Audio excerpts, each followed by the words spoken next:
Hey people, Gareth from Wall of Sound here. My next guest needs no introduction, but I'm going to give him one anyway. He's an airline pilot, an author, a pretty handy fencer. He fronts one of the biggest bands in heavy metal and has one of the most recognizable voices in rock music. He's here today to talk to us about his new solo album, the Mandrake Project, Mr. Bruce Dickinson. Oh, there he is. Yeah, these things are they've been overrunning. People have been asking me too many questions. Oh, right, right. No questions for Bruce. He's had enough Yeah, questions. yeah. Morning, afternoon, evening. Evening in Perth. Yeah, Where are you? yeah, You're the UK.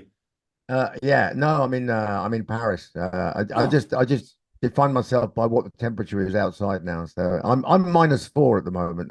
How are you? oh, about 30. So, you know, I hate you already. well, you'll be here in September in Perth, so Yeah, that's all right. yeah. Yeah. It should still be about 30. No, that's great. Yeah, I'm looking forward to that. Yeah. I want to jump straight into it. The record company gave me a copy of the album, and I had a few listens to it. It's not bad, is it? It's quite good. It's quite good. I I love understatement. You're Yeah. not English by any chance, are you? Yeah. My my mum's from Luton, so yeah, Right, there you go. yeah. Yeah, yeah, Um, my the first question I wrote down was the last album, Tyranny of Souls, was 2005. yeah. What took you so long? Well, Maiden were we were busy retaking over the world with Maiden when I got, stuck back into the band there. In 2014, I saw this little window, creative window open up. I went, hey, let's go and let's put the foundations down because for doing another record, and when we get a an opportunity, let's go do it. All sounded good, and then 2015, end of 2015, I got throat cancer. Yeah, Uh, so that was a year of nothing. Then that was the next thing was a year and a half of Maiden playing frantically catch up yeah. for all the stuff we missed. And I was thinking, right, okay, I'll make some plans to go over to LA and continue this record. And then COVID happened. That Oh was yeah, so that was I that remember was that. three. Yes, that was 3 years of being locked up. So uh finally we get back together. And some things had moved on in a good way. Hmm. And some things had happened which enhanced things. So for example, the first thing that happened when we got back together was we wrote two songs immediately. One was Afterglow of Ragnarok, Hmm. and then the second track, Many Doors to Hell. Okay. And I was like, well, hey, they're cool. Excellent. We did those two songs. And because they were really fresh, they kind of informed the way we treated the previous material. Right. Because we said, okay, that sounds really modern and new. That sounds kind of like, fairly classic rocky type tune, many doors to hell. Somewhere between those two sounds are all the sounds on the record, Right. with some eccentric exceptions. Um, so it was like having a really nice palette of colors to paint with, Hmm. and it certainly emotionally, um, there's a bit more freedom Hmm. doing my solo stuff than you Hmm. get with Maiden, Yeah. for example. So the last track, Sonata, Immortal Beloved, which is a 10-minute almost ambient thing, Hmm. uh, leaves a lot of people, yeah, quite affected Yeah. at the end of that song, Yeah. and which is great. But people go, oh, that's amazing. That you must have written that song because of your problems with this or that. I went, no, actually, I wrote that song. That song was done 25 years ago. Wow. That song was 25 years old. Yeah. And I'd actually even forgotten that we'd done it. And the story of that track is weird. So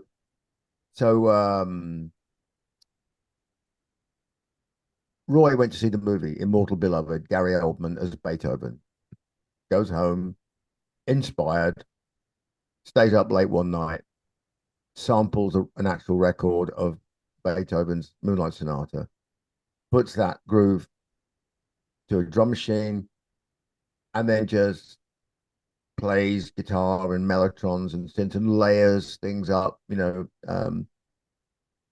then he, after Tyranny, I think it might have been on the Tyranny of Soul sessions, or maybe it was before. I actually can't remember, but I do remember the night we did it. He played me the track. I went, yeah, that's kind of interesting. I'm not sure what we do with that, where we go with that. But, tell you what, just switch the mic on, and I'll go and stand in front of it and make some. I don't know. I might make bird noises or something. Who knows? And all I did was close my eyes and imagine myself. Where am I? I went, I'm in a dark forest where nothing will live. And all I did was I imagined myself. It was all improv. So Wow. the 80% of the vocals on that record, including all the spoken word, of one take, the first take. Wow. And that's it. Choruses, everything.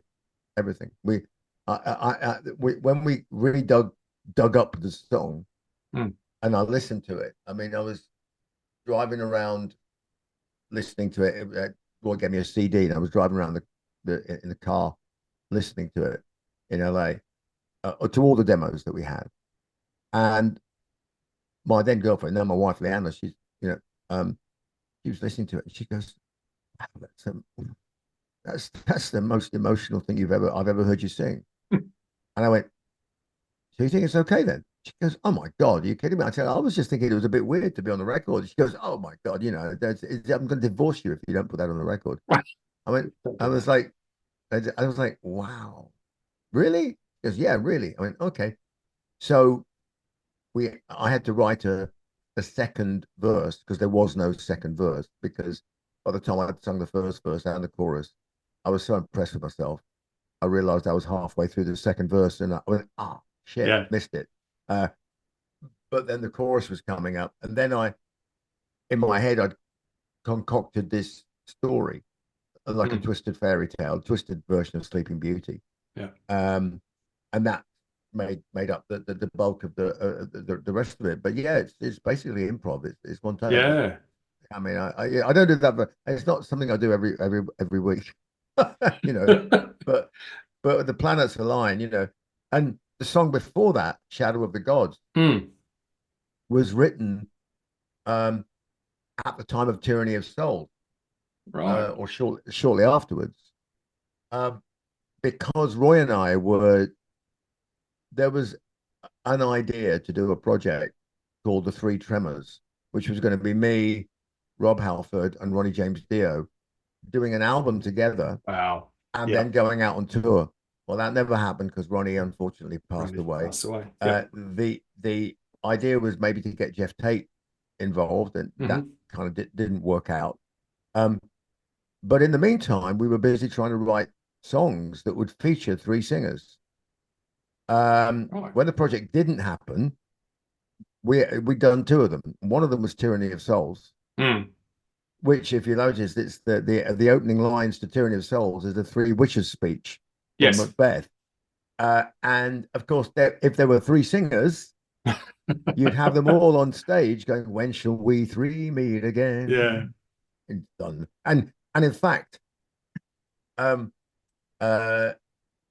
think it was the first three lines would have been sung by me, and then Rob, and then Jeff Tate. So on the demo version of it, I was like, "When shall we three meet again?" And then I do the Rob voice, yeah, and thunder, lightning, roaring rain. It's very good, Rob. And then you get when the hurly burly's done. Yeah, that's Jeff. Yeah. Yeah. And then the chorus is all three of us. A tyranny of stone. Anyway, that never happened. No. So I said, well, screw it. I'll just do all the bits myself, and make it more like my style of singing. Yeah. Um, and Shadow of the Gods was written for the same project, and basically the same thing happened with Shadow of the Gods. Mm. So when the kind of the heavy riff happens, 2/3 Mm. of the way through the tune, um, people go, "Wow, that sounds like vintage Priest." I went, "Yeah, well, guess who's supposed to Yeah. do that?" We're supposed to be singing that bit. Yeah. Yeah. Good. So yeah, so that was Shadow of the Gods. So whilst the album I think hangs together beautifully Mm. as a musical journey from Mm. the beginning to the end. You listen to the whole album in order.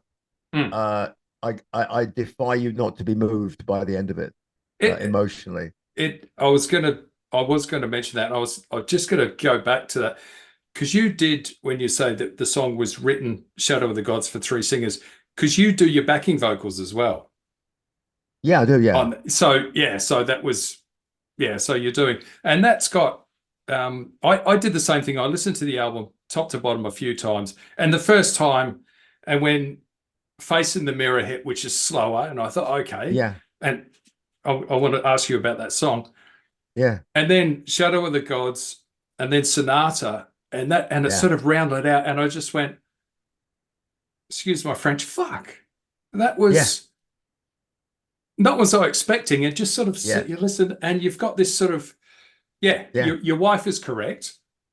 First, I thought that's very brave, but it just finishes off the album yeah beautifully. It's really well put together. Yeah. And the turning point is that Face in the Mirror track, which Mm, again was another song that I wrote that because I do these kind of funny time to time I get together and I do like a little acoustic type mm, thing, like or like a folk song type thing.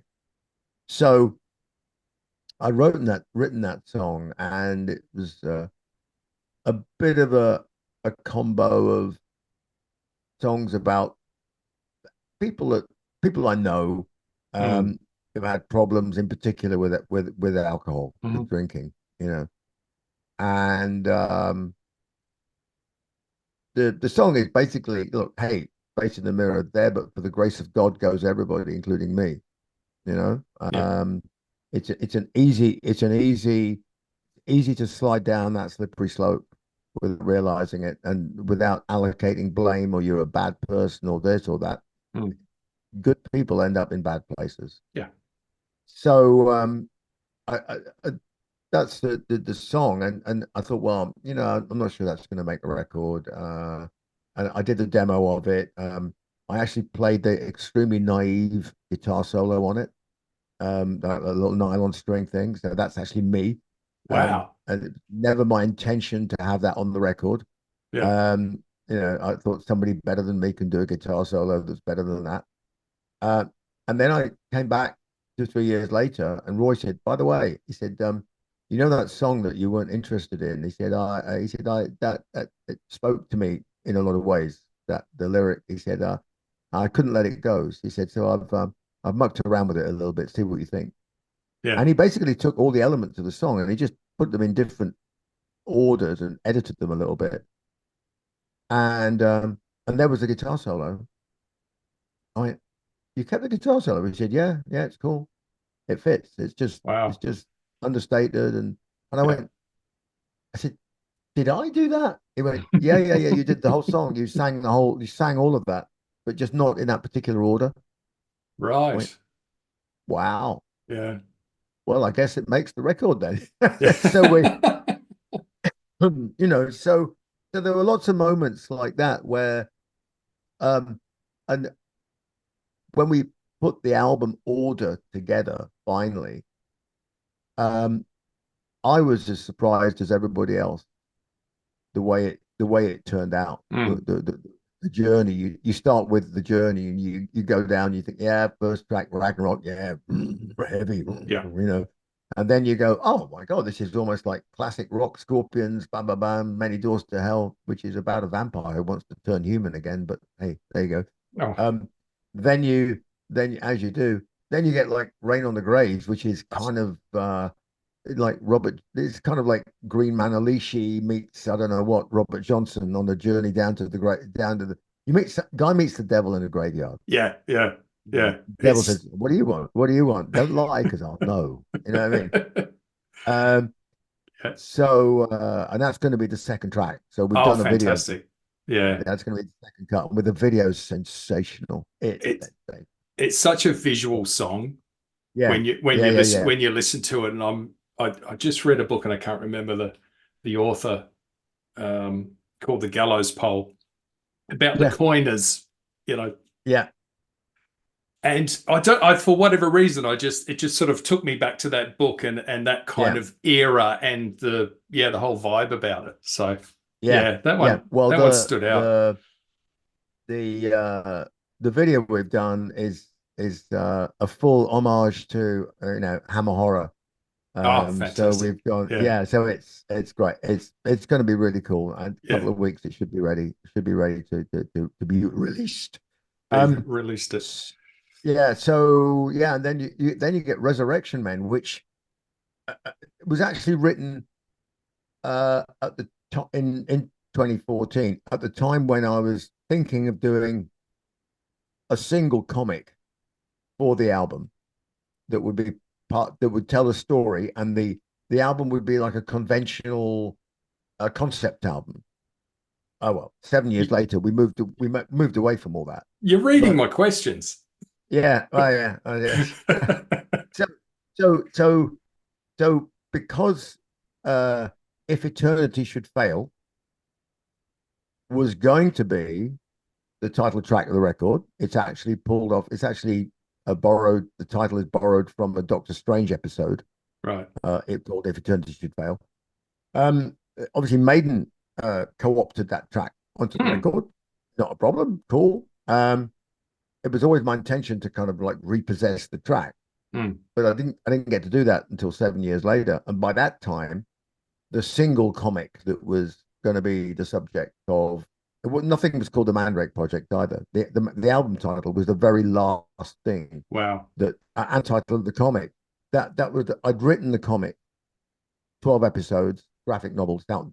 First episode out January 7th, next week, January Yeah. 17th. So in lockdown, I advanced the story, created these characters, created the world, created the backstory, and this 12 episode thing. Um, and the album now didn't need to be called "If Eternity Should Fail." Uh, I actually changed the title of the song to "Eternity Has Failed" to Yes. reflect the story of the comic. Yeah. And then I thought, well, this is great. We've got an album which just sounds amazing. What the hell are we going to call it? I should call it the same as the comic, but I don't even know what to call the comic. Yeah. So I've got a bit of paper somewhere. I kept it. If nobody will ever see it ever, because it's embarrassing, with all these rubbish names and stupid names that I wrote down and crossed out and thought, no, go down the pub, forget it, just Yeah. and and then this something project came in. A something project. I said, I want something that makes people go, that sounds like some secret government organization, like Mhm. the UFO conspiracy, the Majestic 12, and all these kind of Yeah. things. The something files, whatever it is.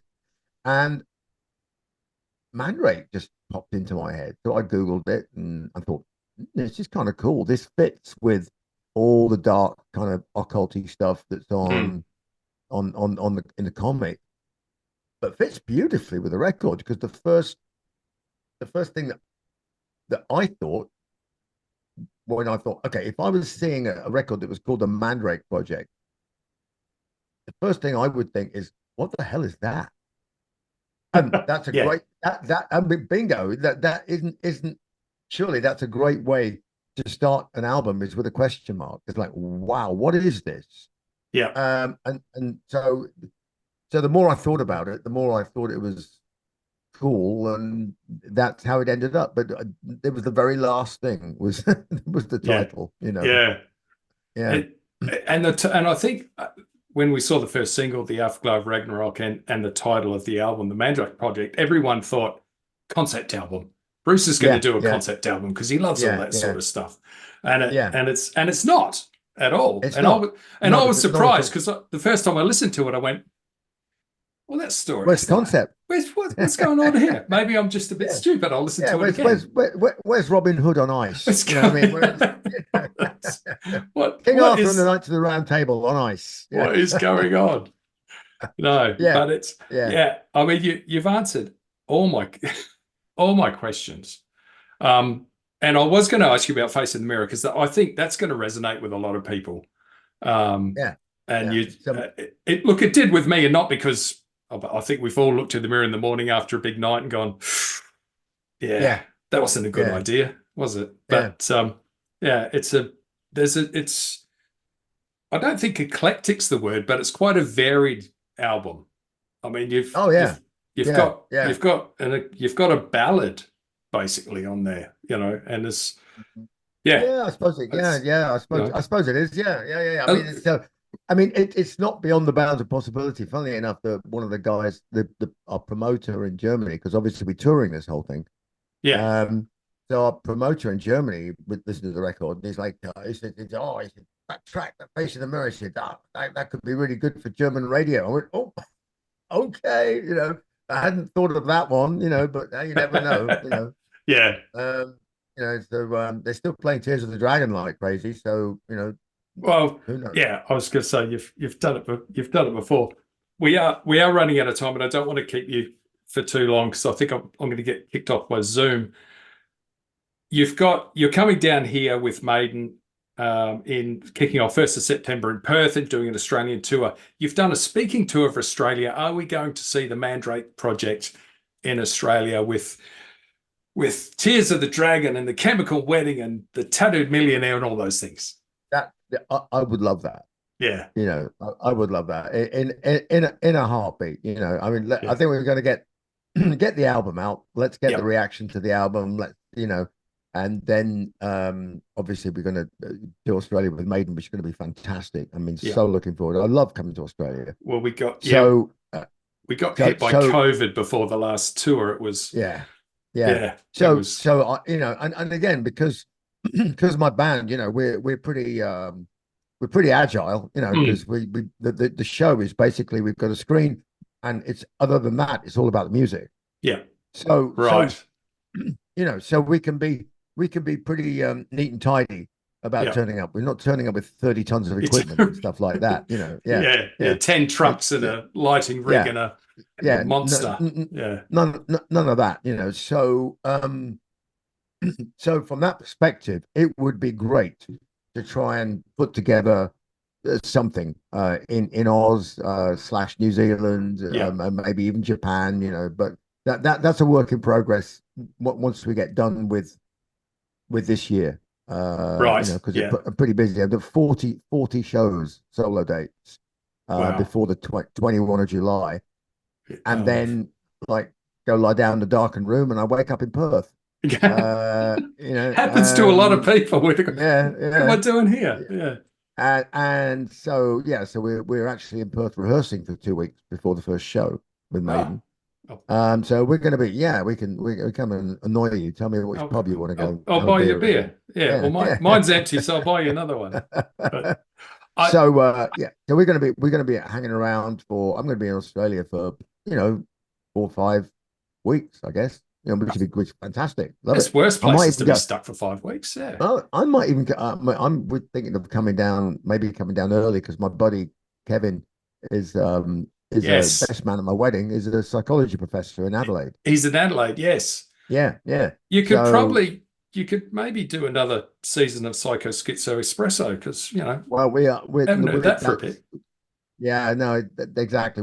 We do have that. That is on the back burner for now for obvious reasons. But but in a future existence, because I had a blast doing that, and that was really fun to do. Yeah, incredible. I enjoyed listening to every episode. Incredible guests, and learned a lot. And Kevin's a pretty smart guy. He knows his stuff. Oh, I it did. really does. Yeah, I yeah. did the test. I'm not a psychopath, I think. So I'm all right. Hey, don't get that. There's a little bit of it in Yes. everyone, you know. Bruce, I've got a million questions to ask you. I'm not going to ask them because thank you so much for your time. It's been an absolute pleasure. Yeah. And I can't wait to, yeah, I'll buy you a beer. I'll show you a good pub. Come, we'll hang Yeah. out in Perth. No, very good. And I love your, is it Firebird base? It is. It's a, yes. Yes, it is. Yeah. Loving that. Is that a real one? It's not a copy. It's a real one. Oh, that's an Epiphone. Yeah, it's not a, Epiphone one. Oh, it's right. I was not, going yeah, to it's say not, that's not a Gibson. No. that's a cool looking bass, man. I love it. I love the look of it. Yeah. And it plays Yeah, lovely. And yeah, yeah, yeah. With yeah. someone better playing it, it sounds really good. So yeah. Yeah. But you Excellent. know, Well, you listen, get buddy. I'll see you. I'll see you in a few months. I'll see you in Perth. Thanks, Bruce. Yeah. See you, mate. Cheers.